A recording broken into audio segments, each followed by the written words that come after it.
The headlines are everywhere, and they're terrifying. Tourism collapse imminent. Asian economies on the brink. Travel industry in freefall. I've been seeing these doomsday predictions for months, and honestly, they made me nervous about my upcoming trip to Malaysia. 10 Asian countries supposedly facing economic disaster before 2026 because tourism revenue has evaporated, and everyone's asking the same question. Is Malaysia one of them? So I did what any concerned traveler would do. I went there myself to see the reality on the ground. What I found was so different from the panic-inducing headlines that I need to share this with you, because the truth about Malaysia's situation is way more nuanced and, honestly, way more interesting than the clickbait would have you believe. Let me be straight with you about what's actually happening. Yes, some Asian countries are genuinely struggling with tourism crises. Overdependence on a single market, lack of infrastructure investment, political instability, or environmental damage that's driving visitors away. But lumping Malaysia into that category shows a fundamental misunderstanding of how this country operates.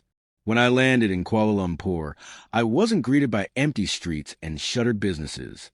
I saw construction cranes everywhere, new hotels opening, hawker centers packed with both locals and international visitors, and energy that doesn't match the collapsing economy narrative at all. Here's the thing about Malaysia that the doom and gloom analysts miss. This country never put all its eggs in the tourism basket. I spent time talking to economists and business owners in Penang and KL, and they explained something crucial. Tourism represents about 15% of Malaysia's GDP. That's significant, sure, but it's not the whole economy. Malaysia has semiconductor manufacturing, palm oil production, Islamic finance, petrochemicals, and a massive domestic market. One hotel owner in Georgetown told me bluntly, if tourism slows down, we feel it, but the country doesn't collapse. We're diversified for exactly this reason. That's not blind optimism. That's strategic planning that's been decades in the making. The tourism numbers tell a more complex story than the headlines suggest. Yes, Malaysia saw fluctuations during global disruptions, but the recovery has been remarkably strong. When I visited Lanka, every resort I checked was either fully booked or close to it.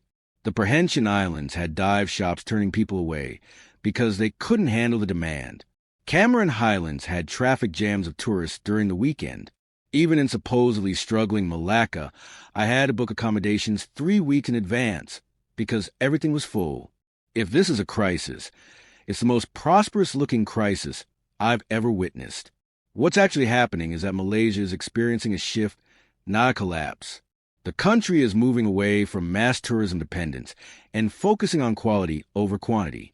I spoke with tourism officials who explained their strategy: attract visitors who stay longer, spend more, and respect local culture rather than chasing the biggest possible numbers. They're investing in eco-tourism, cultural experiences, and sustainable development. In Borneo, I saw this firsthand. Controlled access to wildlife areas, community-based tourism that actually benefits locals, and a deliberate choice to preserve natural resources rather than exploit them for quick tourism dollars. That's not panic. That's evolution.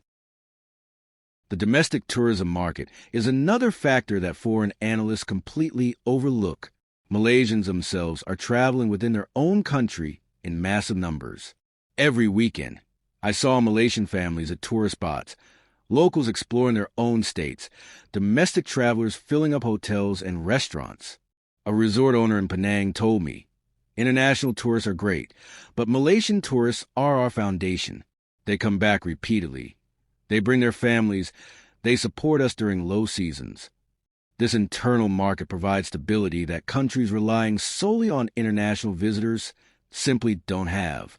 Let's talk about the countries that actually are in crisis, because a comparison is important.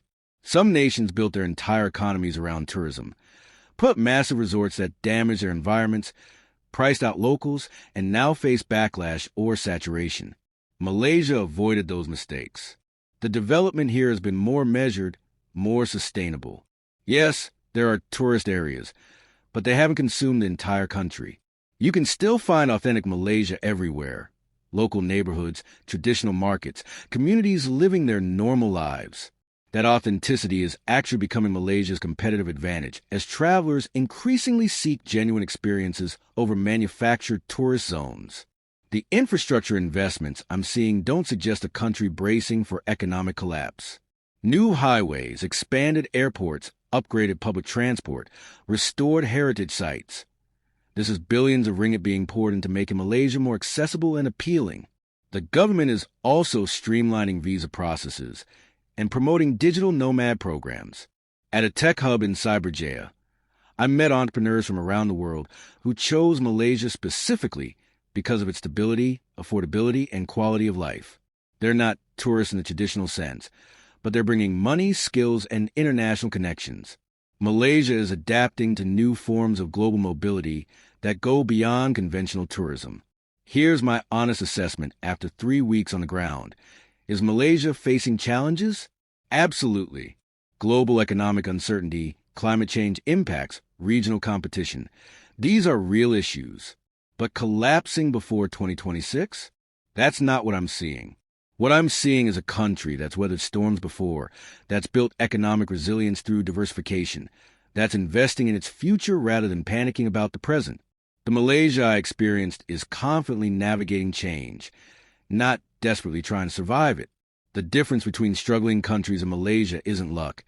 It's decades of policy decisions that prioritize stability and sustainability over short-term gains. This is a brand new channel dedicated to cutting through the sensational headlines and showing you what's actually happening on the ground in Malaysia. If this video gave you a more realistic picture of Malaysia's situation, please hit that like button and subscribe. Your support helps us continue investigating the real stories behind the panic-inducing clickbait. Drop a comment with your thoughts. Have you seen these collapse predictions? Does what I showed match what you've heard? Let's have an honest conversation about Malaysia's future, because this country deserves better than being lumped into doom and gloom lists by analysts who've never actually visited. There's so much more to explore about Malaysia's resilience and strategy, and I'm just getting started sharing it with you.